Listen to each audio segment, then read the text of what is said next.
Geraint Thomas, or G as he's known to his teammates, has an all-round ability and personality that's really put him on the map, not only as one of the most talented riders in the pro peloton, but one of the most likeable too. We're here in Wales, in his hometown of Cardiff, to meet the man himself and find out where it all started. I always try and make really bad tea as well though, so people don't ask me to make tea again. Well, you've just given that game away. Yeah. You must love this area. Yeah. It's you know, just riding my bike around here, like just reminiscing about when I was a kid, and you know, you go over some of the climbs that used to take you like half an hour to go up, and you know, it takes like 5 minutes now. And obviously we're at your parents' home. How much support did they give you, like as a youngster coming into it? You know, at the time you don't really think about it. You just assume like, oh yeah, you'll take me to Scunthorpe on the weekend, won't you? Like, I love all sports, so I was always involved. Whatever Geraint did, always there. Like the first thing I teach my children is how to swim, so I learned to swim because they were involved in it. And I think that's what the same thing happened in cycling. So this is it, the lane where it all started for you. Is this where you learnt to ride a bike? yeah, pretty much just up and down here as a kid, you know, wobbling around. Memories. Memories. So on memory lane, where to next? I guess we should roll down to Maindy and see the track there. Great, let's go. No racing, okay? Tell us a bit about why we're here, because this is the home of the Maindy Flyers, isn't it? Where everything started, what, at the age of 10? Yeah, so I was, just going swimming in the leisure centre here. Saw a kids club was just an advert for a kids club starting up, and went along, and yeah, it all went from there. Just enjoyed it and made some good mates, and yeah, it was just a good laugh. It's changed a lot now though. So I used to take him down every Thursday. And from that first day, I always said, I'm not going to buy you any bikes, I'm not buying anything, because I know what'll happen. You'll take up cycling for a couple of weeks and then drop it all. But first year I just said, no, I won't buy any bikes. That's a nice thing about Maindy, they had bikes there for you. So you went from there. Yeah, it's just so different, especially then when you're a kid, you know, like cycling was just not really it wasn't a big sport at all. And yeah, I just remember riding around and the coach shouting to me, oh, can you go faster? And I was like, yeah, and you just start sprinting, but yeah, those were the days. Every day you'd want to go down cycling. So I more than anything, held him back, rather than a lot of parents are trying to push their children on to do more cycling. There's me trying to hold him back, saying, no, don't overdo it, just keep it level-headed and just enjoy what you're doing. Even like when I was a junior, really, it was just still just a good laugh to go around racing and, you know, winning some prize money on the weekend and a bit of pocket money.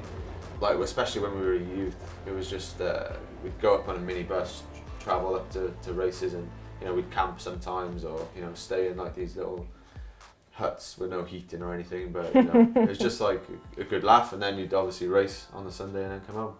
And I still don't take it that seriously, really. Just enjoy it, don't you? And you train hard and you work hard. And my proudest moment was the first one, was when you won the junior track championship. Then I knew, okay, he's good.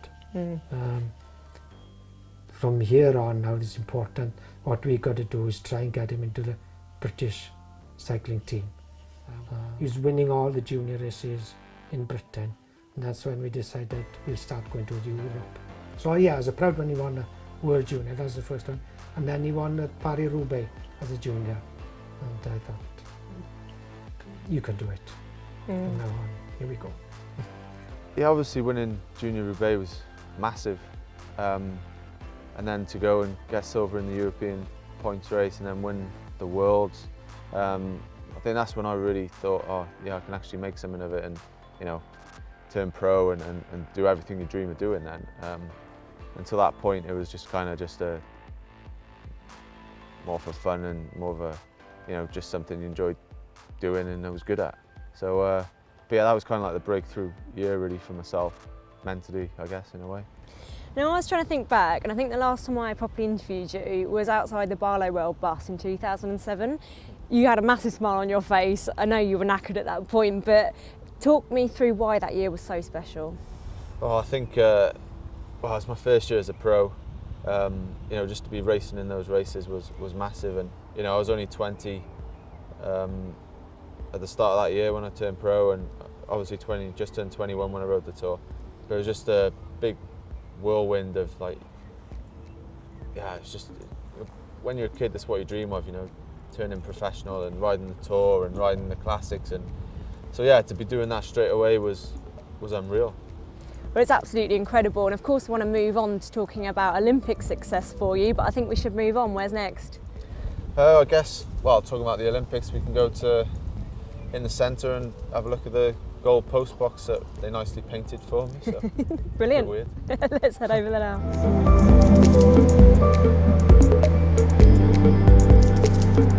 So we're here at your very own golden post box. When you look back, does it feel like a long time since London 2012 now?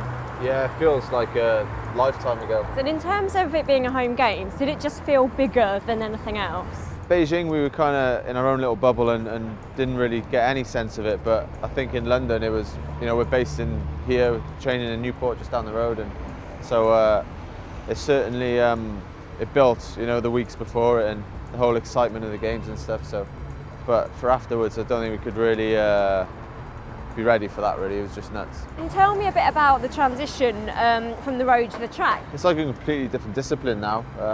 The track's so fast. It almost like it needs to take a few months preparation just to get back up to speed really from the road. You know, like you say, the gearing with, you know, the cadence on the track, you're pedaling over 125 RPM. On the road you can average maybe 70. On the road you're racing for 6 hours. On the track is, well, 3 minutes 51 we did in the final of London. So yeah, it's quite a big change. So obviously you've ticked a lot off your list already during your cycling career, but what's next? What you got your eye on? I think just try and improve on the road as much as I can really, and go as far as I can. Obviously being up there in a classic is a huge dream of mine, and but also stage racing, seeing how far we can take that as well. So just keep working hard and keep improving really. I'm getting on now though. It's only a few years, I'll be hanging up my wheels. So next in our little tour of Cardiff, I think you're going to take me somewhere less cycling related. Yeah. So well, just around the corner is Millennium Stadium. So we'll go there and try and get there as much as I can. So we'll go have a look. Yeah, let's check it out. So this is pretty cool. Why are we here? Well, it's you know, rugby's obviously massive in Wales, and well, since I was a kid, I've always dreamt of playing for Wales in rugby, or you know, you're always watching it on the telly and coming here.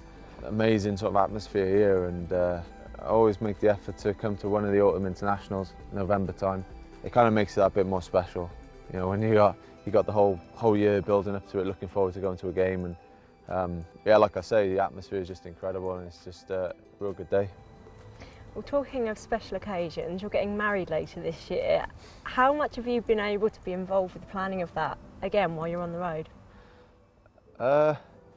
It's more how much I'm allowed to be involved with, to be honest. It's a lot easier just to step away and let the organisation be done. But I've actually recently sorted out the suits and went for a food tasting thing, and so I do like the fun bits really.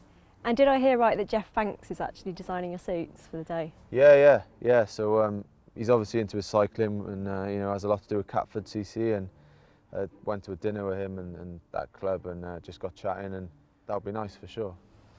So I think it must have been on Twitter the other day, I saw a picture and you're about this big in your Maindy Flyers kit, and you look at a podium of, I don't know, under 12 racers, and they're some of the biggest names we see in cycling now. How much talent's come from this area in Wales? For a hell of a lot really, you know. Kind of started with Nicole when she was doing her thing, and certainly for me that sort of inspired me in a way really, to see, you know, it's not like you're looking at someone in Germany doing well, it's someone that lives 10 miles down the road, you know. It seems a lot more real and achievable. So yeah, then obviously in Sky, obviously racing with Luke, and you know, Paris-Roubaix and things, maybe even the Tour this year, lining up together, and that's certainly strange as well, you know. I've been in his front room dancing in my underpants, like in front of his mum and Nan, you know, and then we're lining up in Roubaix together. So yeah, it's certainly a nice feeling, strange. You know, Becky James, his Owain Duel and Sam Harrison, and so yeah, it's great to see you know, so many young guys coming through, and hopefully it just continues to grow. So. Well, of course, a big good luck for your big day and for the rest of the season. Despite the rain, it's been a fun day. Thanks for the tour of Cardiff. Pleasure, cheers, thanks for Cheers. coming. Thank you.